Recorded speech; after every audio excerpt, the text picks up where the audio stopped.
Gracias a todos los asistentes y gracias también a los invitados y a la organización por invitarnos también a participar. En este panel vamos a hablar de un tema que es muy importante, pero muchas veces las empresas dicen, oh, tengo que cumplir con ciertas reglas, con ciertos estándares que finalmente lo que hacen, más que ser una carga, lo que hacen realmente es, sobre todo en el mundo financiero, otorgar una señal de transparencia, de seguridad, de orden, que es muy relevante también al momento de presentarse en los mercados financieros. Y en ese sentido, la ley FinTech va a ser una oportunidad para que las empresas que están sometidas a la ley FinTech, también otras que pueden estar con modelos que pueden entrar en la regulación, puedan también hacer una revisión interna porque finalmente se mezcla con otros proyectos que vienen en camino como el de protección de datos o con otros aspectos como el compliance que también es tan importante. Para eso tenemos un panel muy interesante desde el mundo de las autoridades, del mundo de las empresas, del mundo de la asesoría. Y les voy a pedir que se puedan presentar, comenzando por allá. Súper, muchas gracias. Buenas tardes a todos y a todas. Yo soy Carmina Hernández, soy gerenta de políticas públicas para Amazon Web Services en Chile.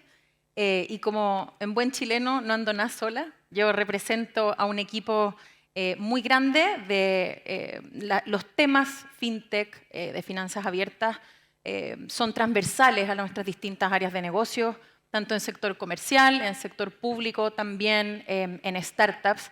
Y además represento a distintos equipos que trabajamos back office, ¿no? Nosotros no solamente proveemos de servicios tecnológicos, más de 200 servicios tecnológicos de la nube, ¿no? Sino que además contamos con expertos y expertas en políticas públicas, en compliance, equipos legales, de seguridad de la información, en fin.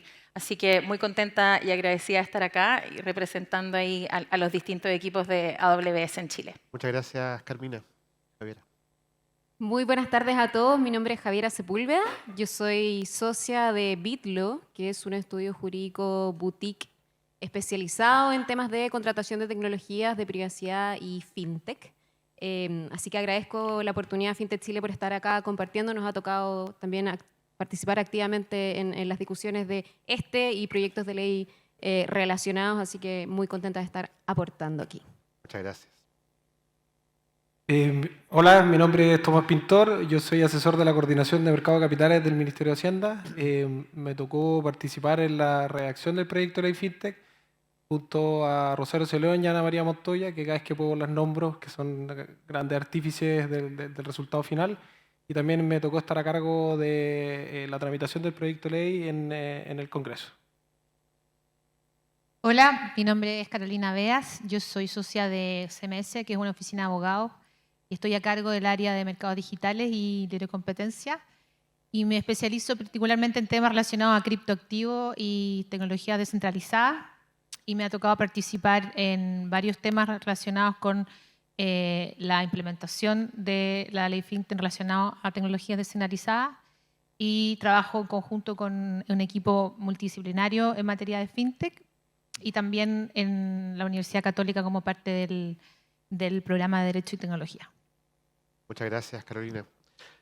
Vamos a comenzar una ronda de preguntas, pero por favor, si alguien quisiera hacer preguntas posteriormente, va a quedar el micrófono abierto. Vamos a comenzar con la autoridad, don Tomás. Te ha tocado participar desde la génesis y ahora viene la etapa de la implementación de la ley FinTech. ¿Cuál es el rol que está tomando el Ministerio de Hacienda con la ley FinTech? ¿Cuánto tiempo se estima que podría tomar, implementar esta ley FinTech? Y desde la perspectiva personal y también del Ministerio, si es posible, ¿cuáles son los efectos esperados de la ley FinTech a partir de lo que se está trabajando actualmente? Yo te diría que bueno, la labor principal del Ministerio de Hacienda un poco concluye en el minuto que el proyecto de ley se aprueba y ya pasa a ser ley, que fue una tarea no menor. Como me decía un consejero de la CMF, felicitaciones por la labor, pero nos dejaron un buque más o menos en la puerta. Pero sí, en la implementación ahora estamos trabajando, como lo anunció hoy día el Ministerio de Hacienda, en, por ejemplo, actualizar las cifras, las métricas de del ecosistema en una nueva versión del Radar Finovista 2023, que ya fue anunciado. Estamos trabajando de manera más minuciosa quizás que la vez anterior, porque está participando el Banco Central, la CMF, el BID y nosotros en el Ministerio.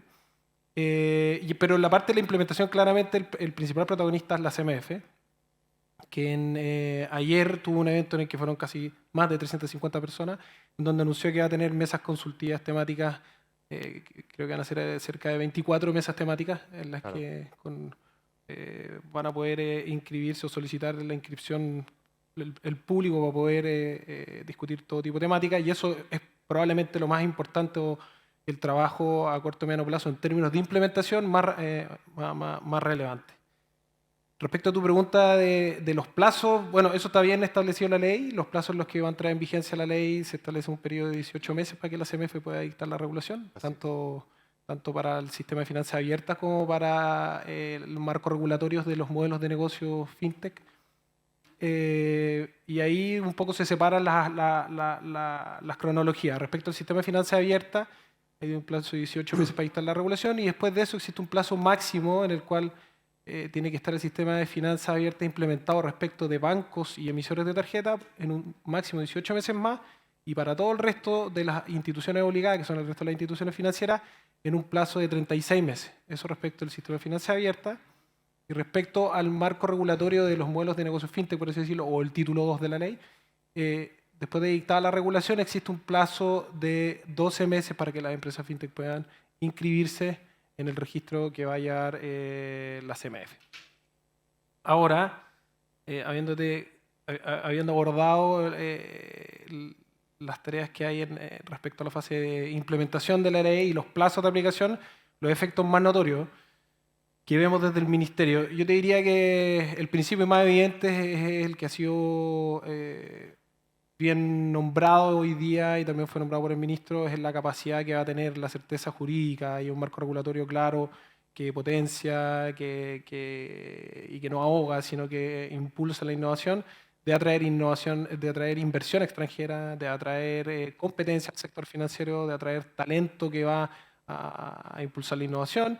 Y por sobre todo, lo que a nosotros nos interesa desde el Ministerio de Hacienda es que va a permitir impulsar la inclusión financiera, que sectores que históricamente se han visto desatendidos, van a verse atendidos al entrar nuevos actores. Esos nuevos actores van a tener que ir a buscar nuevos clientes, y probablemente sea en aquellos sectores que a nosotros nos interesa mucho, que son los más vulnerables. Pero ya en el detalle, yo te diría que los efectos más notorios que podríamos ver, y me gustaría tocar algunos aquí que quizás no se han tocado tanto, pero el principal yo te diría que en el mundo de los pagos estamos viendo un mercado o una industria de los pagos que tú, Cristian, sabes muy bien, ha tenido hartos problemas, sobre todo en sedes tribunales de competencia, por lo que la incorporación de una nueva figura, como pueden ser los iniciadores de pago, tiene el potencial de revolucionar esta industria, por las eficiencias, por la utilización de tecnología y quizás por la eventual capacidad disciplinadora que tenga de una industria de pago que, bueno, es públicamente sabido que ha tenido problemas. Yo creo que eso es lo principal. Yendo un poquito más allá, yo creo que aquí me gustaría tocar algunos temas que para ver después en la ronda de preguntas si pueden ser interesantes o alguien puede picar.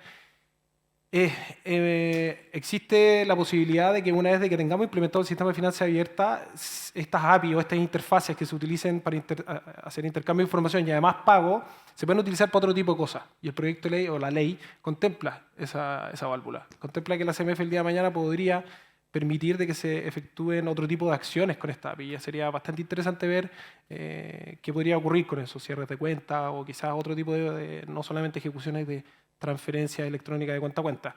Eso yo lo encuentro que me gustaría ver qué va a pasar en un futuro, quizás alguien puede decir lejano, pero yo creo que no es tan lejano.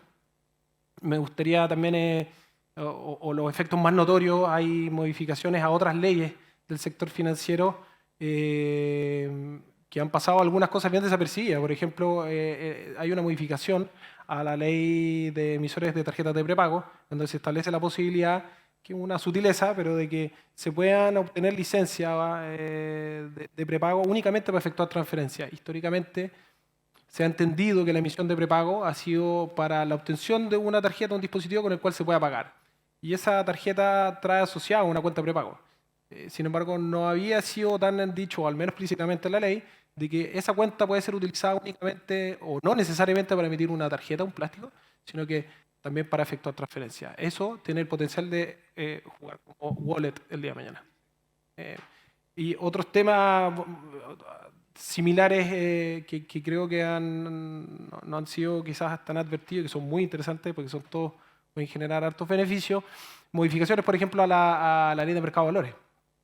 ¿Qué va a pasar con la emisión de valores? Esto escapa un poco de la fintech, pero no tanto.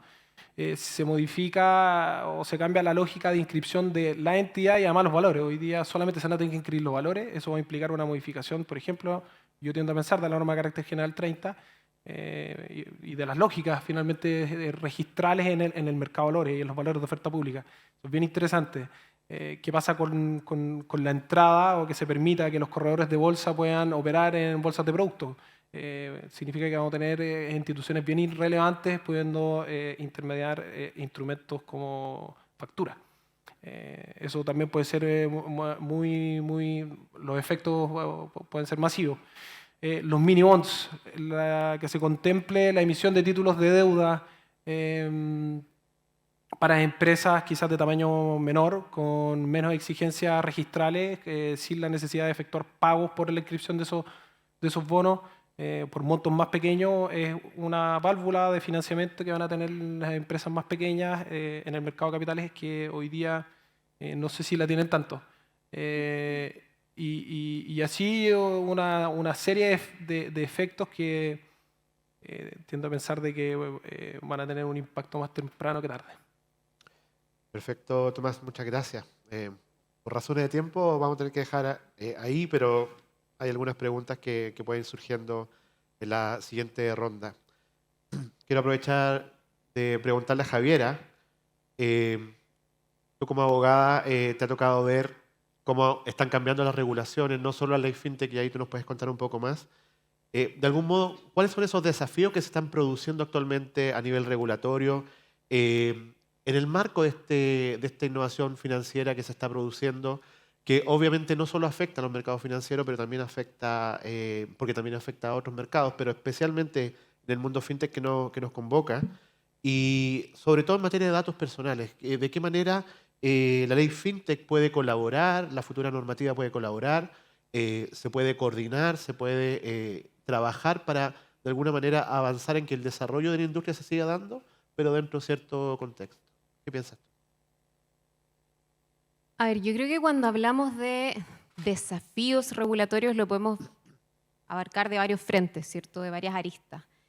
Una de ellas, o tal vez el primer frente, puede ser este horizonte regulatorio, ¿verdad? O la regulación futura que efectivamente desde una mirada más global no recae solo en la ley FinTech ya vigente, sino en varios proyectos de ley que, afortunadamente, tengo que decir y también tengo que destacar, han tenido un avance bien rápido en el Congreso en las últimas semanas.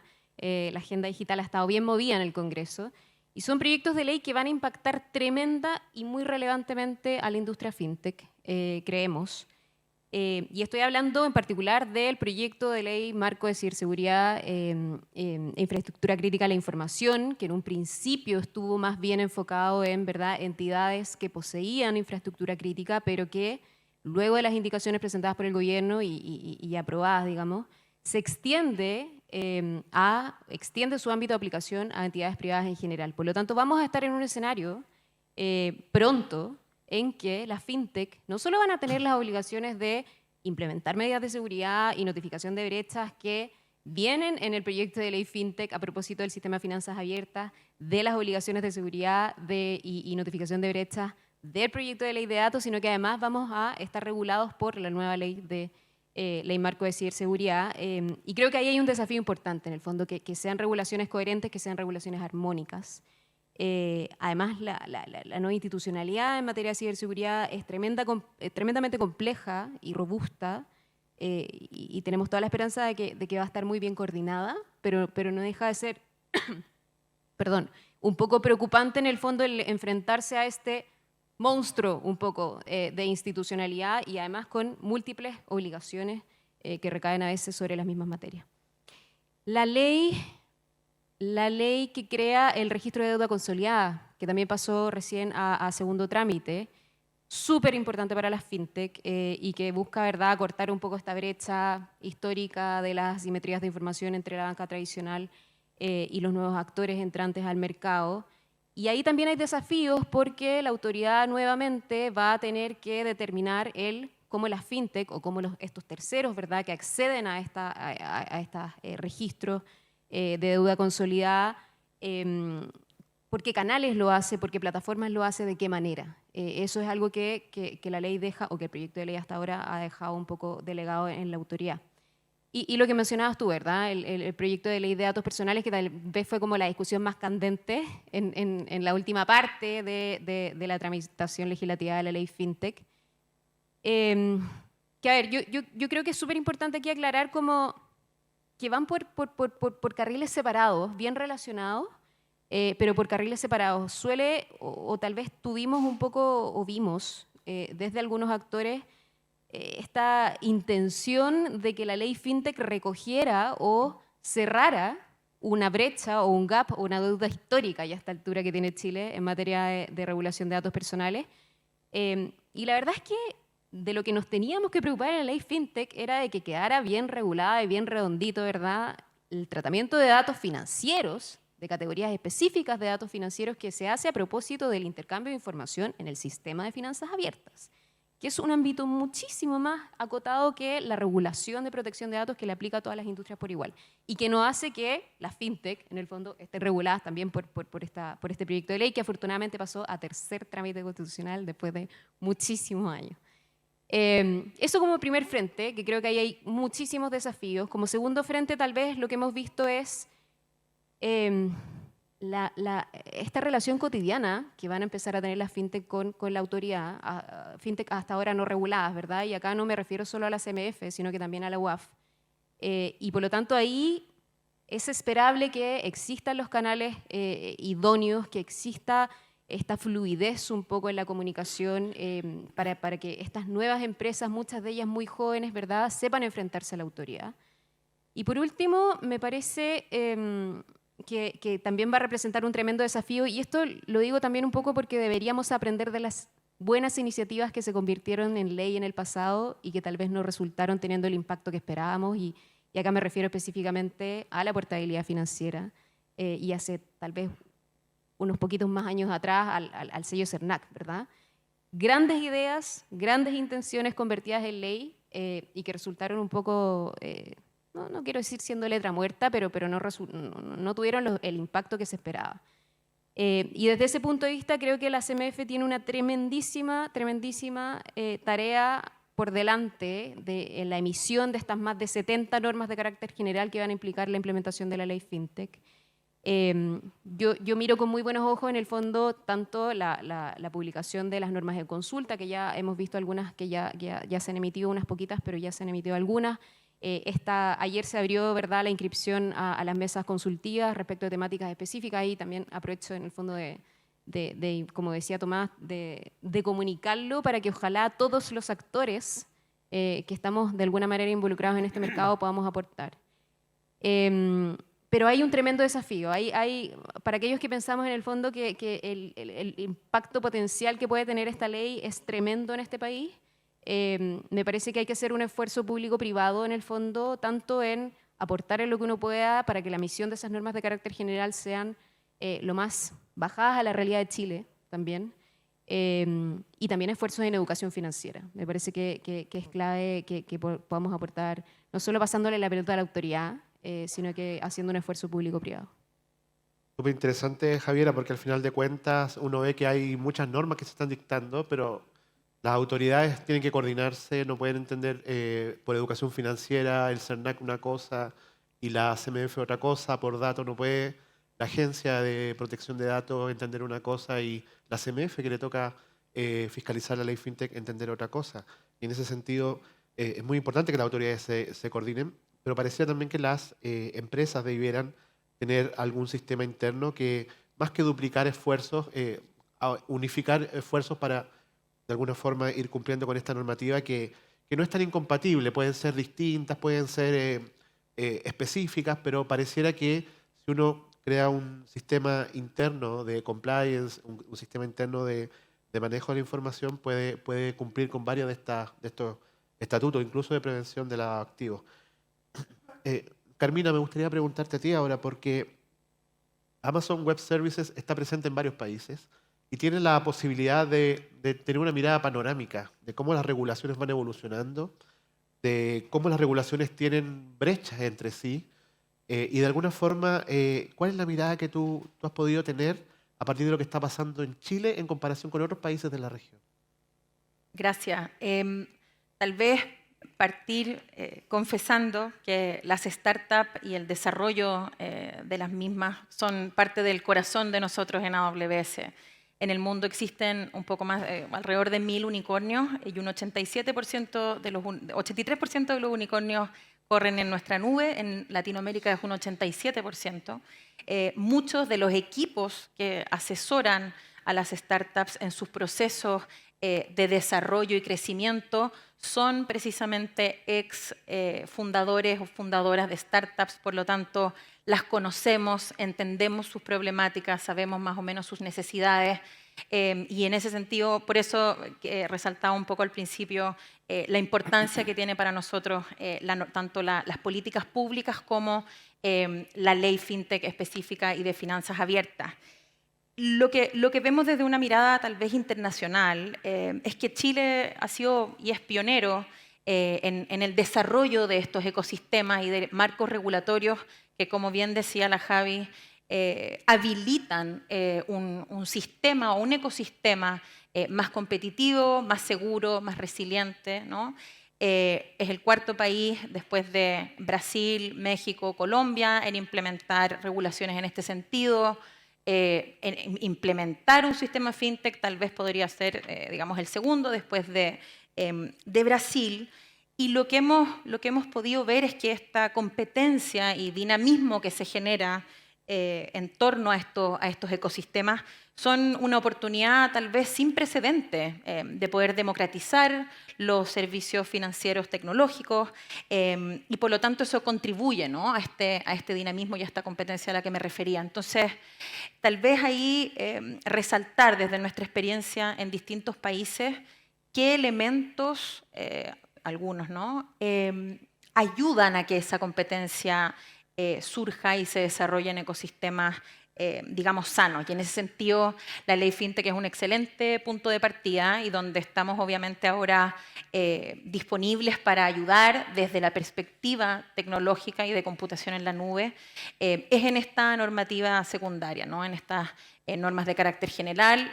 En ese sentido, también estamos siendo parte, queremos ser parte de la conversación en las mesas público-privadas que lidera la CMF. Yo creo que eso, el estándar de transparencia y de discusión e involucramiento de todo el ecosistema en el trabajo de estas normas es algo que a mí, por lo menos como chilena, además me llena de orgullo. Es un estándar que internacionalmente está súper bien reconocido, lo digo en conversaciones, ¿no?, con mis pares. Y ahí, volviendo ahí a qué habilita o qué vemos que ayuda, qué elementos son interesantes cuando se trata de fomentar y proteger esta competencia y el desarrollo del ecosistema. Tal vez el primero es considerar, ¿no?, en esta redacción de normativa secundaria un enfoque de proporcionalidad basada en riesgos, que es algo que la CMF lo ha resaltado desde un principio. Está también en el mensaje del proyecto de ley, por supuesto que también el Ministerio de Hacienda sí lo ha considerado, ¿no? Y esa proporcionalidad tiene que ver con pensar la normativa y redactar la normativa considerando el perfil de riesgo que tiene cada una de las entidades que van a pasar a ser reguladas, ¿no? Significa comprender y significa entender que los modelos de negocios dentro del ecosistema fintech y de finanzas abiertas son distintos, que hay distintos, obviamente, hay distintos tamaños, como ya decía, también distintos perfiles de riesgo, en fin. Lo que habilita eso, uno de los efectos que tiene un enfoque de proporcionalidad basada en riesgo, es que los beneficios, uno de los enfoques, ¿no? Los beneficios netos de cumplir con la normativa.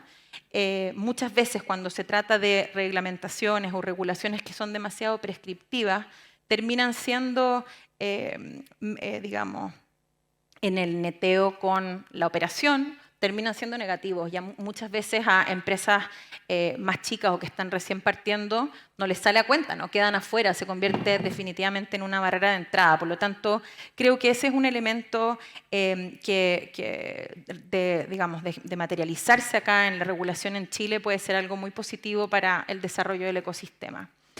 Y un segundo elemento que también vemos que funciona, obviamente, y que contribuye a generar este dinamismo y esta competencia, ¿no? Y poder competir con nuestras fintech de manera o a nivel mundial, tiene que ver con el traspaso transfronterizo libre de datos, ¿ah?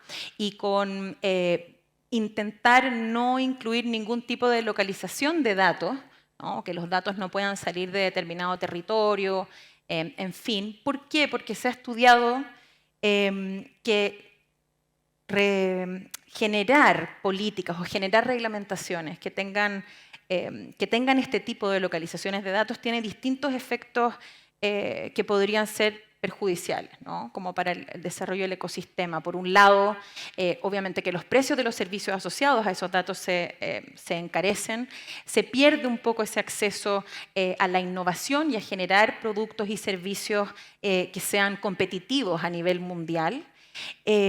Por lo demás, no necesariamente generan o aseguran una mayor, a su vez, seguridad de los datos. Y por último, tampoco son necesariamente, tampoco ayudan a la resiliencia operativa, ¿no? Que es de lo que muchos acá estamos preocupados, ¿no?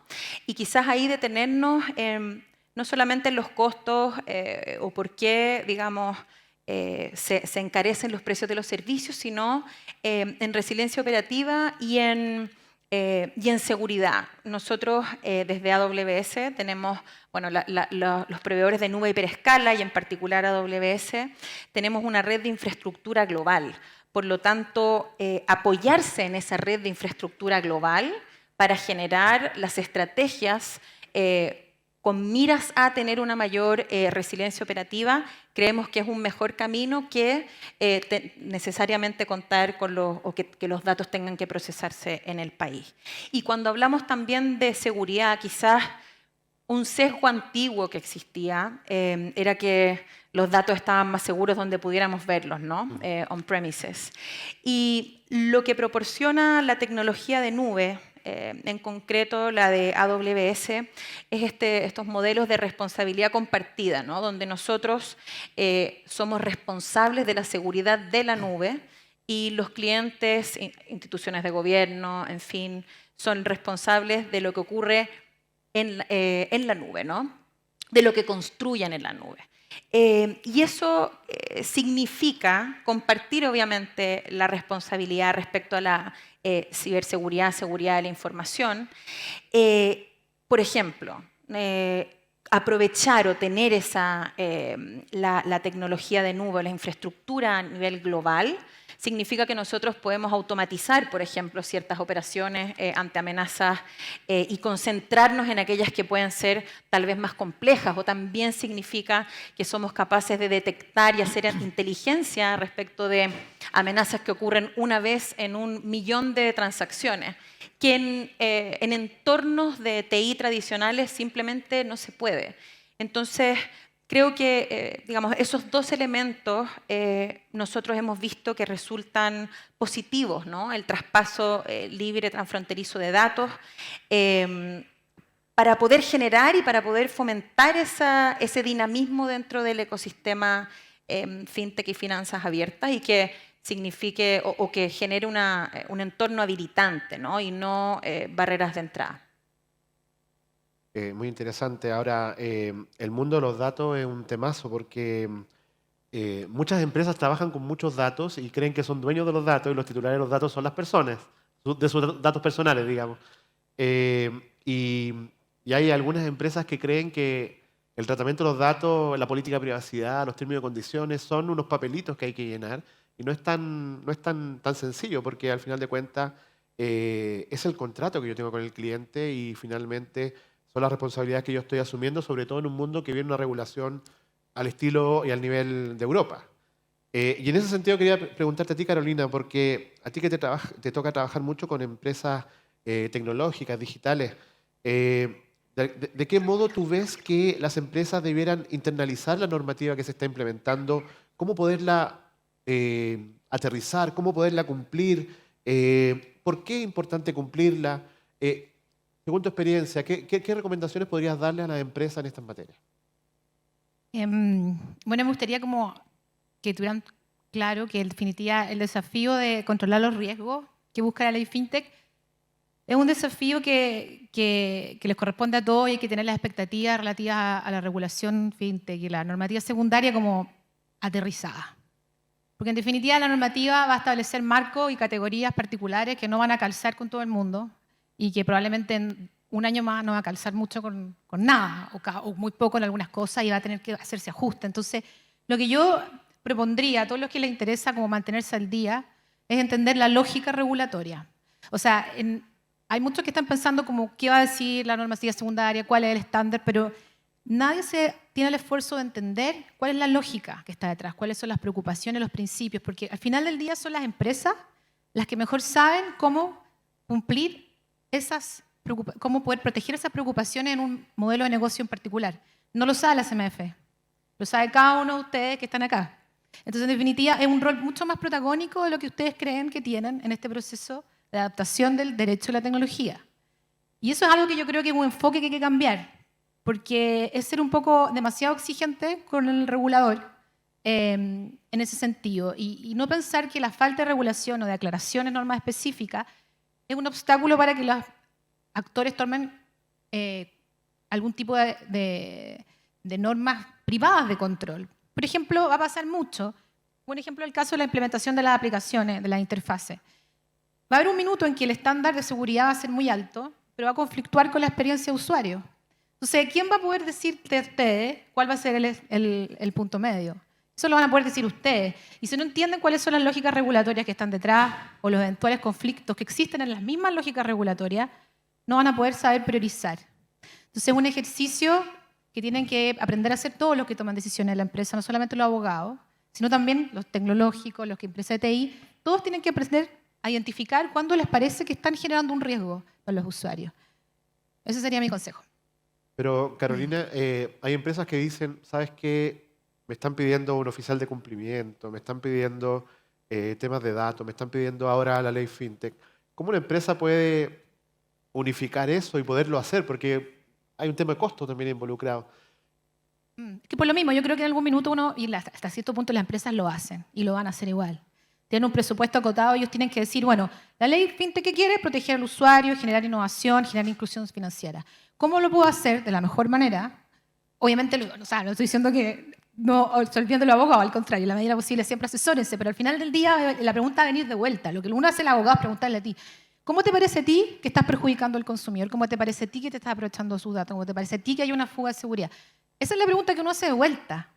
Entonces, en la medida que él es capaz de observar en su día a día cuáles son esas fugas, va a poder hacer las preguntas precisas al abogado. Me explico, pero es un trabajo de retroalimentación, porque evidentemente van a haber empresas que van a estar en esa situación y eso es totalmente incompatible con la innovación y la inclusión y la competencia. Entonces, yo creo que van a haber espacios donde la norma se va a quedar muy alta.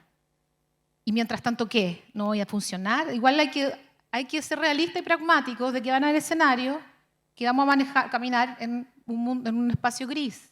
Pero no por eso vamos a usar el peor estándar, sino que vamos a usar el mejor estándar que se pueda, creo yo. Perfecto. No sé si hay preguntas del público, porque ha estado bien interesante, pero quisiera hacer una pregunta a Tomás por mientras, digamos. Vamos a hacer una pregunta a Tomás, porque estamos viendo que con la nueva regulación va a haber una interrelación entre la CMF, la UAF, el Banco Central en el mundo de los pagos sobre todo, la agencia de datos. ¿De qué manera las autoridades podrían coordinarse en este tipo de nueva realidad? O si ya lo están haciendo, cuéntanos algún secreto de Palacio. Algo. Lamentablemente no tengo ningún secreto, Cristian, pero te puedo contestar lo que ocurre hoy día, que es lo que ocurre con todas las instituciones que son reguladas. Hoy día una institución financiera está regulada tanto por el CERNAC como por la CMF, y si es que se dedica a alguno de los servicios que regula el Banco Central, por el Banco Central, y tienen que subsistir las instituciones como lo hacen hoy día en base a hay una obligación legal que tienen las instituciones públicas de un principio de coordinación, que está en la Ley de Base de Administración del Estado, y por lo tanto, si es que no es garantía de que no hay nunca un problema, pero hasta el día de hoy, si bien han habido fricciones en algunos temas específicos que son también conocidos por el público, en mi experiencia es que el trabajo conjunto es bueno. Se celebran MOU para todo tipo de cosas, las más sensibles y las menos sensibles. Y en particular yo tendería a pensar de que, sobre todo cuando se dedican o el objeto regulado es un poco el mismo, como en el caso del Banco Central y la CMF, que hay una sinergia en el mundo financiero, las relaciones son súper fluidas. De partida considerando que en general se relacionan con el presidente a través del Ministerio de Hacienda, por lo tanto son los mismos equipos siempre, y cuando eso sea extensible ya a las relaciones con quizá una nueva agencia de protección de datos, no tengo duda de que los órganos como el Banco Central y la CMF se van a sentar, van a firmar los MOU y van a acordar una forma de trabajo en aquellos puntos que sean sensibles. A mi juicio, la ley quedó correctamente delimitada en términos de las competencias de las instituciones públicas que están involucradas. Perfecto. Don Rafael, ¿nos da permiso para 2 preguntas del público? Muchas gracias. Allá. ¿Tiene el micrófono por ahí? ¿Allá? Está en el escenario. No, Acá. había voz nomás, Caballero, allá. con allá. personalidad. Acá. Vamos. Acá. Es.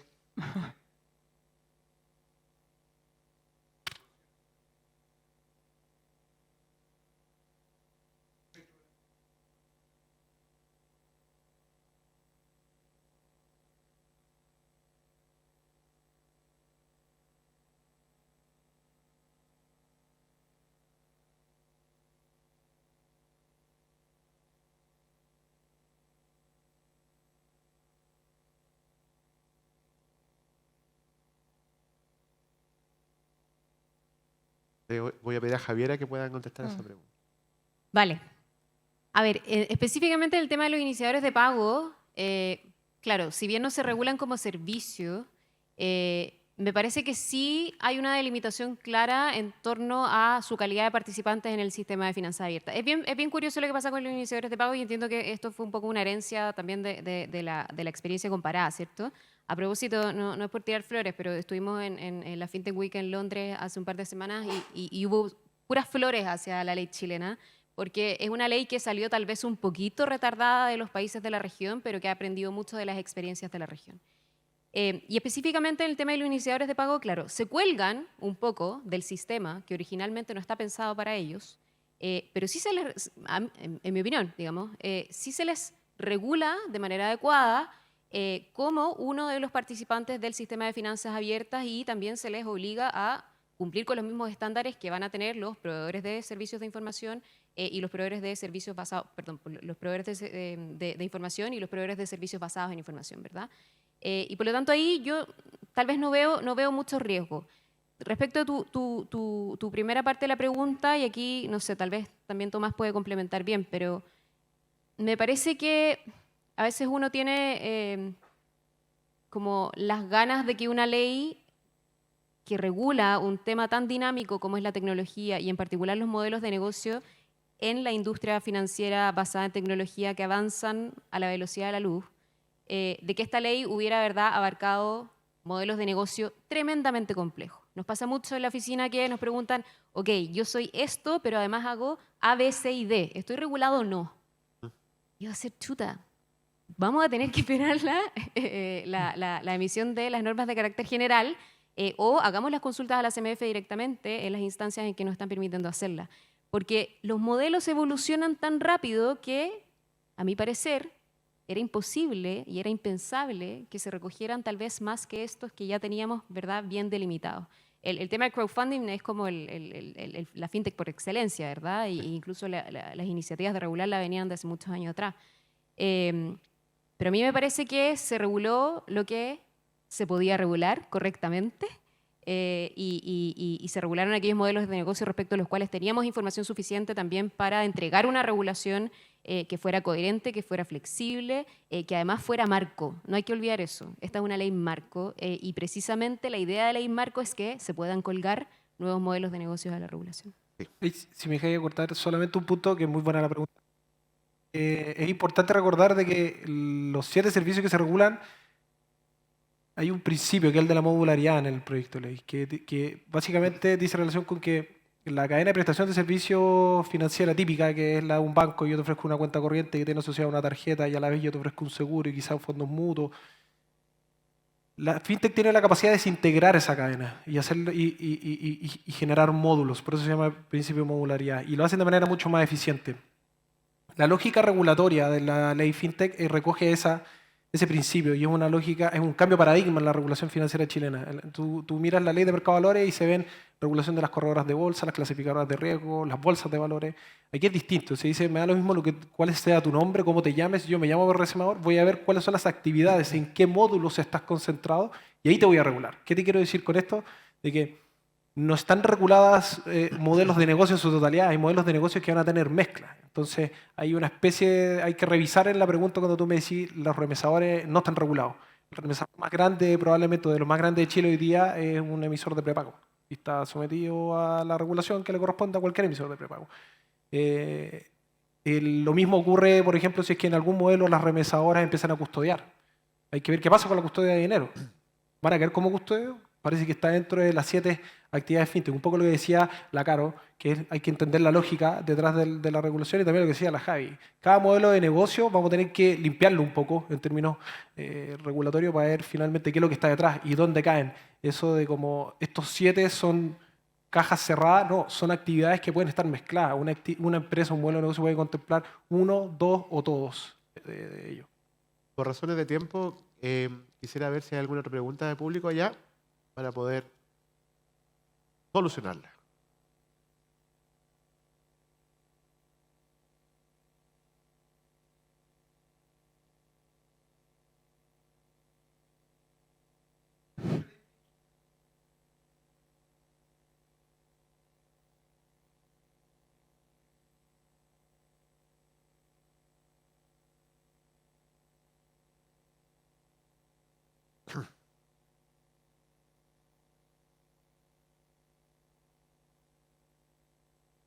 Perfecto.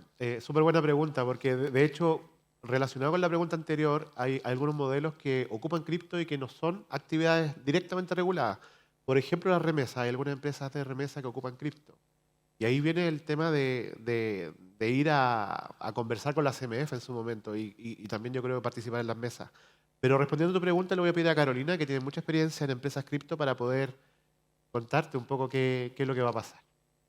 Bueno, yo no sé si te voy a poder responder exactamente la pregunta acá, pero en general yo te diría que, a pesar de no todas las criptos son iguales. Y se hicieron equivalente a instrumentos financieros, algo que a mí me incomoda un poco, para decirlo menos. Pero en definitiva, me pasa que va a depender en particular, bueno, estamos en un escenario donde hay que esperar la normativa secundaria para poder saber si uno se puede acoger con las cripto, básicamente el activo virtual, se puede acoger a la normativa particular de la ley FinTech para poder utilizar las opciones que te permite para poder emitir tokens dentro del marco de la ley FinTech. Pero lamentablemente hay que esperar que la ley FinTech esté en vigor para poder utilizar esa lógica. Hasta ahora tienes que utilizar la normativa que existe y calificar si es estrictamente una oferta privada o una oferta pública. El mismo escenario que existe actualmente. Mientras no salga la normativa secundaria, hay que esperar efectivamente hasta qué punto se van a poder utilizar instrumentos financieros virtuales y poder ofrecer dentro de los sistemas que están regulados. A mí en relación a las cripto me preocupa que existen instrumentos que corren por tecnologías descentralizadas que tienen otras pretensiones, no solamente de ser instrumentos de inversión o de dar cuenta de una deuda. Y que están siendo regulados en otros países en normativa aparte. Me imagino que todo esto es paso a paso y había que partir, me imagino, por lo más urgente, Pero también creo que un tema que habría que tomar pronto, cómo es que efectivamente se van, porque pueden haber emisiones de token que no sean instrumentos financieros, no sean security, ¿ya? Y se van a ver obstaculizados. La misma ejecución para poder usar token nativo, uno necesita también comprarlo, no necesariamente va a tener que ir a pagar comisiones quizás más complicadas en operadores que estén regulados. Entonces, bueno, son varias cosas en relación a cripto, pero yo creo que no hay una sola respuesta para tu pregunta, porque va a depender de qué tipo de emisión de token estamos hablando, con qué finalidad, etcétera. No sé si te sirvió de algo, en verdad. Vamos a tomar Bien la libertad de nuevo. Sí.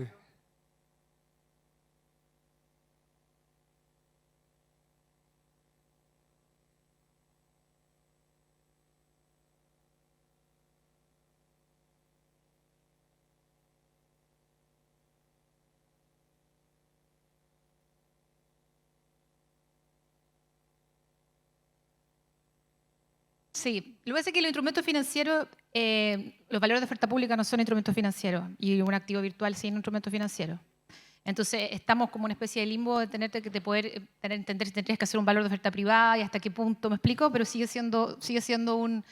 Estoy diciendo cosas muy... No, que me sensibles. siento interpelado, eso es lo único. No. Entonces, ¿por qué? No sé, explícanos. Pero bueno, estamos todos agarrándonos las mechas con este tema, que no eres el único. Pero en definitiva, yo creo que en definitiva hay que ver, en ese caso, la ley FinTech no es tanto lo que hace, creo yo, sigue siendo una preocupación de si es oferta pública o no. ¿Sí? Hay que ver en qué caso puede una determinada inversión reconducirse dentro de una normativa que te permite incluirte por algunos caminos que estamos tratando de crear dentro de la ley FinTech para poder hacer una tokenización legal y sin problemas, sin pasar por las normas de la oferta pública. Voy a contar solamente algo. Muy breve. La Caro me dijo esto hace 2 años, no es primera vez que me lo dice, así que está súper teledirigido para acá, pero fair enough, lo habíamos hablado antes. Primero explicar que un fondo que invierte en criptoactivos yo creo que no modifica la regulación hoy día respecto a los fondos. Es un fondo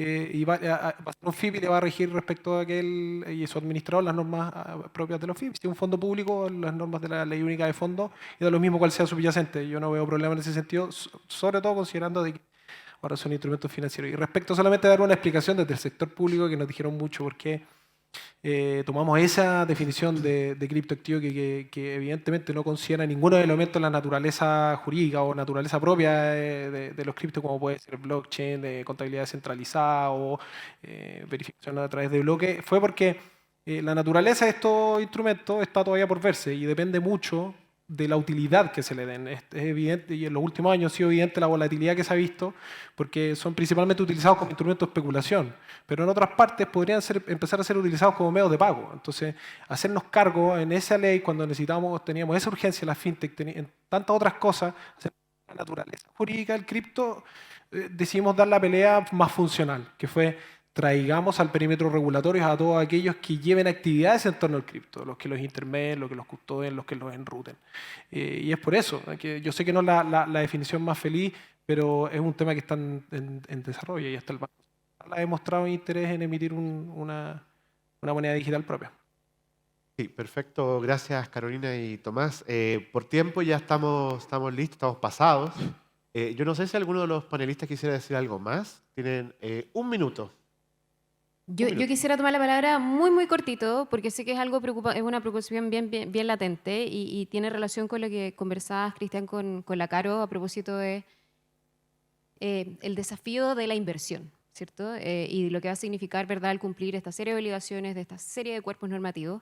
Y yo ahí le quiero dar como un puntito al legislador, porque tanto en la ley FinTech como en la ley de protección de datos, como en la ley marco de ciberseguridad, se recoge esta idea de la proporcionalidad, ¿cierto? Incluso la CMF va a tener la facultad de un poco determinar o el de fijar, digamos, la forma diferenciada en que distintas empresas, dependiendo de su tamaño, y ahí se van a determinar los criterios, tienen que cumplir con estas obligaciones. Lo mismo en protección de datos. No es lo mismo, ¿verdad? Este es un ejemplo medio burdo, pero no es lo mismo el tratamiento de datos que hace el almacén de la esquina versus el que hace una clínica. El proyecto de ley de protección de datos sí recoge eso, y asimismo la ley marco de ciberseguridad. Entonces ahí yo creo que hay que tener un poco de esperanza de que la bajada de la forma de cumplir esas obligaciones se haga correctamente por el legislador, pero ya son principios que están recogidos en los proyectos de ley. Muchas gracias, Javiera. Carmina, ¿quieres decir algo? Sí, yo creo que hacer un poco eco de eso, ¿no? Estábamos conversando antes precisamente sobre esos criterios de proporcionalidad. También quiero hacer eco un poco a las palabras de la Javi en el sentido de que la ley FinTech necesita o necesitamos en realidad como entorno país que se apruebe ojalá prontamente la ley de protección de datos personales, la ley de ciberseguridad, infraestructura crítica de la información. Yo creo que eso va solidificando el marco regulatorio y a su vez genera mayor confianza en invertir y en aventurarse a las distintas fintech, ¿no? A tomar ese rumbo. Y cerrar diciendo que tanto los temas de seguridad que comentaba en un principio, de resiliencia, nosotros operamos con estándares a nivel mundial, ¿no? Trabajamos con estándares sumamente exigentes, tenemos ministerios de defensa, departamentos de defensa, tenemos bancos a nivel mundial y todos nuestros clientes tienen la posibilidad de acceder a esos servicios. No hacemos un servicio de manera diferenciada. Y por lo tanto, ahí la invitación es, ¿no?, a que conversemos las distintas fintech, los distintos emprendimientos que están enfocados también en finanzas abiertas para ver cómo podemos nosotros acompañarlos en ese proceso, ¿no? Muchas de las, si no la mayoría de las fintech son nativas en nube, ¿no? Y por eso que es tan importante tal vez comprender cómo funciona el ecosistema de nube, comprender lo que es el modelo de responsabilidad compartida, que me refería también anteriormente, comprender cómo uno puede beneficiarse de esta red interconectada global que tenemos en AWS, que proporciona utilizar esas infraestructuras a nivel global, proporciona a la larga mayor seguridad, mayor resiliencia, mayor durabilidad de la información. Y también hacer eco en las palabras de la Javi o en la invitación a que participemos en las mesas de trabajo que está facilitando la CMF, ¿no? Yo creo que ahí es donde se van a generar tal vez esas conversaciones más enriquecedoras, donde estamos todos los intervinientes trabajando como para que, insisto, la regulación secundaria sea habilitadora y permita ese desarrollo del ecosistema que además sea competitivo a nivel mundial. Muchas gracias, Carmina. Toda la razón. Hasta el día viernes uno se puede registrar en la CMF para participar en las mesas, así que en la página web de la CMF está el link para inscribirse. No sé si quieren decir alguna palabra final. No, yo estoy bien. Ya he hecho demasiado. Muy bien. No, porque te están pidiendo asesoría en un seminario, ese, ¿o no, Pres? Y tiene un mensaje, espero. Tomás. No, muchas gracias por la invitación. No. Muchas gracias a todos los que asistieron a este panel y a todos los que vinieron hasta alta hora de la noche a escucharnos. Que estén muy bien. Muchas gracias.